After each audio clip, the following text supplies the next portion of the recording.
साथियों, पिछले 10 साल में देश ने बहुत बड़े फैसले लिए हैं। राष्ट्र प्रथम की भावना हमें असामान्य लक्ष्य हासिल करने का हौसला देती है। ये हम में कुछ कर गुजरने की इच्छा शक्ति उत्पन्न करती है। हमने दुनिया की सबसे बड़ी जन कल्याणकारी योजनाएं चलाई। आजादी के 70 साल बाद 12 करोड़ लोगों को नल से जल मिला। आजादी के 70 साल बाद 4 करोड़ गरीबों को पक्के घर मिले। देश के 80 करोड़ जरूरतमंदों को मुफ्त राशन की सुविधा मिली। करोड़ों गरीबों को 5 लाख रुपए तक के मुफ्त इलाज की सुविधा मिली। राष्ट्र प्रथम की इसी भावना की वजह से जम्मू कश्मीर से 370 हटी। जीएसटी और आईबीसी जैसे रिफॉर्म हुए, बैंकिंग रिफॉर्म हुए। हमने राष्ट्रहित को हमेशा सबसे आगे रखा। आप याद करिए, कोरोना का इतना बड़ा संकट आया, हमने वही फैसला लिया जो देश हित में था, जनहित में था। हमने हर दबाव से अलग हटकर कदम उठाया और इसी का नतीजा है आज भारत दुनिया की सबसे तेजी से विकसित होती बड़ी इकोनॉमी है। राष्ट्र प्रथम की यही भावना भारत को आत्मनिर्भर बनाएगी। साथियों, हमारे सामने एक महान संकल्प है, विकसित भारत का संकल्प। 10 साल के बाद लगातार तीसरी बार जनता जनार्दन का प्यार, उनका आशीर्वाद हमारा हौसला बढ़ाता है, हमारे संकल्प को नई मजबूती देता है, नई ऊर्जा देता है। हमारे विरोधी एकजुट होकर भी उतनी सीटें नहीं जीत पाए जितनी इस लोकसभा चुनाव में अकेली बीजेपी ने जीती है।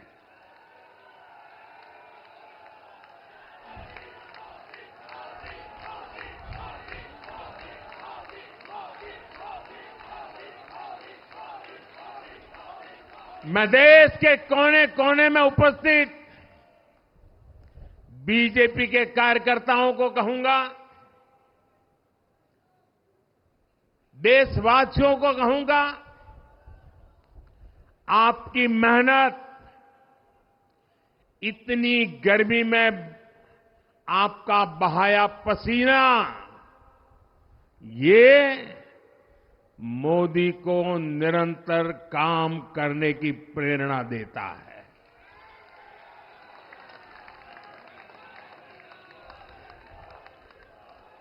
और मैं देशवासियों का दोबारा दोहराना चाहता हूं, अगर आप 10 घंटे काम करेंगे तो मोदी 18 घंटे काम करेगा। आप 2 कदम चलेंगे तो मोदी 4 कदम चलेगा। हम भारतीय मिलकर चलेंगे, देश को आगे बढ़ाएंगे। तीसरे कार्यकाल में देश बड़े फैसलों का एक नया अध्याय लिखेगा।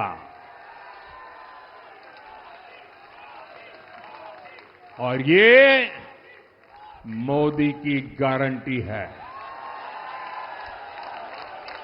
देश के लोकसभा चुनाव संपन्न हो चुके हैं। देश की जनता ने एक बार फिर से पीएम मोदी को प्रधानमंत्री के रूप में स्वीकार किया है। पीएम बनते ही पीएम मोदी ने कुछ बड़े ऐलान कर दिए हैं। पूरे भारत देश को बड़ी खुशखबरी दी है। कुछ ऐसे ऐलान किया गया है जो देश के नागरिकों को काफी फायदा पहुंचाएंगे।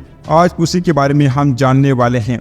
नए कार्यकाल में पीएम मोदी ने बड़े फैसले लेने का इरादा जाहिर कर दिया है। पीएम मोदी के भाषण में एनडीए सरकार की 5 साल की रूपरेखा छिपी हुई थी। उन्होंने साफ संकेत दिया कि बीजेपी भले ही अपने बूते बहुमत से दूर हैं, लेकिन इसका असर सरकार के बोल्ड फैसलों पर नहीं पड़ेगा। सरकार पूरी मजबूती से फैसले लेती रहेगी। उन्होंने साफ कहा कि सरकार करप्शन के खिलाफ अपनी मुहिम नहीं रोकेगी। उन्होंने कहा कि तीसरे कार्यकाल में एनडीए सरकार का सबसे ज्यादा जोर हर तरह के करप्शन को उखाड़ फेंकने पर होगा। सन 2019 के लोकसभा चुनाव में बीजेपी ने अपने बलबूते बहुमत का आंकड़ा पार कर लिया था और वह किसी भी अन्य दल को साथ लेकर सरकार बनाने की स्थिति में थी। हालांकि उसने अपने एनडीए गठबंधन में शामिल सहयोगी दलों को न सिर्फ साथ लेकर सरकार बनाई थी, बल्कि उन्हें मंत्रिमंडल में स्थान भी दिया था। साल 1962 के बाद यह पहला मौका है जब देश में किसी एक पार्टी या गठबंधन की सरकार लगातार तीसरी बार गठित होने जा रही है। पीएम मोदी ने कहा कि देश में तीसरी बार एनडीए की सरकार बननी तय है। इसके लिए मैं देशवासियों का ऋणी हूँ।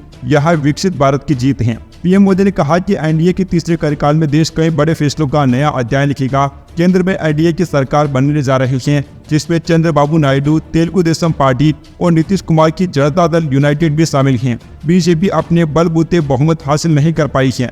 इन सब के बावजूद पीएम मोदी ने संकेत दिए हैं कि पार्टी बड़े फैसले लेने से कतराएगी नहीं। बीजेपी ने चुनाव प्रचार में महिला वोटरों पर अपना फोकस रखा था। पीएम मोदी आज भी अपने भाषण में महिलाओं का जिक्र करना नहीं भूले। उन्होंने अपनी दिवंगत मां को याद करते हुए कहा, आज का यहाँ पर निजी तौर पर मेरे लिए बहुत भावुक करने वाला है। मेरी मां के जाने के बाद यह मेरा पहला चुनाव था, लेकिन सच मानिए देश की मां, बहनों और बेटियों ने मुझे मां की कमी खलने नहीं दी। मैं जहां भी गया मुझे पूरा आशीर्वाद मिला। देश में महिलाओं ने वोटिंग के सारे रिकॉर्ड तोड़ दिए। देश की माताओं बहनों ने मुझे बहुत प्रेरणा दी है। इसका यही संकेत है बीजेपी का महिलाओं पर फोकस आगे भी बना रहेगा और वह उनके कल्याण से जुड़ी योजनाओं पर आगे भी काम करते रहेंगे। पीएम मोदी ने कहा कि 10 साल पहले देश ने बदलाव के लिए हमें जनादेश दिया था। यह वह समय था जब देश निराशा की गर्त में डूब चुका था। देश की युवा पीढ़ी अपने भविष्य को लेकर आशंकित थी। तब देश ने हमें निराशा के गहरे सागर से आशा की मोती निकालने का जिम्मा सौंपा था। हम सभी ने पूरी ईमानदारी से प्रयास किया था। ये काम 2019 में भी जारी था। 2024 में भी तेजी से जारी रहेगा। भ्रष्टाचार के खिलाफ हमारी लड़ाई जारी रहेगी। प्रधानमंत्री के इस वक्तव्य से साफ है कि अगली सरकार भ्रष्टाचार को लेकर बहुत ही सख्त रवैया अपनाने वाली है। पीएम मोदी ने कहा कि मैं आप सब मतदाताओं का विशेष आभार जताता हूं और जनता को विश्वास दिलाता हूं कि हमारी सरकार उनके विकास कार्य में कोई भी कोर कसर नहीं छोड़ेगी। पीएम मोदी ने कहा कि पिछले 10 वर्षों में देश ने कई बड़े फैसले किए हैं। हमने दुनिया की सबसे बड़ी जन कल्याणकारी योजना चलाई है। आजादी के 70 साल बाद 12 करोड़ लोगों को नल से जल मिला। 4 करोड़ गरीब लोगों को पक्के घर मिले। 80 करोड़ जरूरतमंद लोगों को राशन मिला है। करोड़ों गरीब लोगों को 5 लाख रुपए तक की मुफ्त इलाज की सुविधा मिली। राष्ट्रीय प्रथम की दृष्टि से जम्मू कश्मीर से अनुच्छेद 370 हटी। जीएसटी और बैंकिंग जैसे सुधार किए। हमने राष्ट्रीय हित को हमेशा आगे रखा है। पीएम मोदी ने कहा कि हमारे विरोधी एकजुट होकर उतनी सीटें नहीं जीत पाए हैं जितनी सीटें अकेली बीजेपी ने जीती हैं। पीएम मोदी ने देश की जनता को भरोसा दिया है कि अगर आप 10 घंटे काम करेंगे तो मोदी 18 घंटे काम करेगा। आप 2 कदम चलेंगे तो मोदी 4 कदम चलेगा। उन्होंने कहा कि तीसरे कार्यकाल में देश बड़े फैसलों का नया अध्याय लिखेगा। यह मोदी की गारंटी है। उन्होंने अपने तीसरे कार्यकाल में देश को दुनिया की तीसरी बड़ी अर्थव्यवस्था बनाने का लक्ष्य रखा। पीएम मोदी ने यह भी स्पष्ट किया कि तीसरे कार्यकाल में वे भ्रष्टाचार के खिलाफ जंग और तेज कर देंगे। दोस्तों, अब आप पीएम मोदी का भाषण सुनेंगे जिसमें पीएम मोदी ने देश को लेकर अपने अगले कार्यकाल के लिए बहुत बड़े बड़े ऐलान कर दिए हैं, जिसका आप सभी देशवासियों को फायदा मिलने वाला है। वैसे दोस्तों, भाजपा ने जहां राम मंदिर बनवाया वहीं पर भाजपा की हार हो गई। इस पर आप लोगों की क्या राय है? अपनी राय नीचे कमेंट बॉक्स में बता दीजिए। उसके बाद आप ये पीएम मोदी का भाषण सुनिए। Subscribe now and press the bell icon. Never miss an update.